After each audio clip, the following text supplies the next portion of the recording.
এখানে 15 piece tiger মুরগির বাচ্চা দেখতেছেন। বর্তমান এভাবে আমি রেখে দিয়েছি। আর এটা হচ্ছে আমার খামার ঘর। এখানে 4টি মুরগির বাচ্চা আছে, বড় একটি।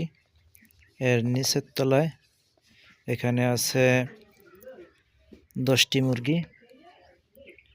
ইনশাল্লাহ সবকটি সুস্থ, এখনো অসুস্থ হয়নি। তারপরেও আমি কিছু ওষুধ খাওয়াচ্ছি যাতে করে এরা সুস্থ থাকে। ইনশাল্লাহ সবাই আমার জন্য দোয়া করবেন যাতে আমি মুরগি পালন করে স্বাবলম্বী হতে পারি। আর যদি কারো কোনো পরামর্শ থাকে তাহলে আমাকে জানাবেন যাতে আমি উপকৃত হতে পারি। আসসালামু আলাইকুম।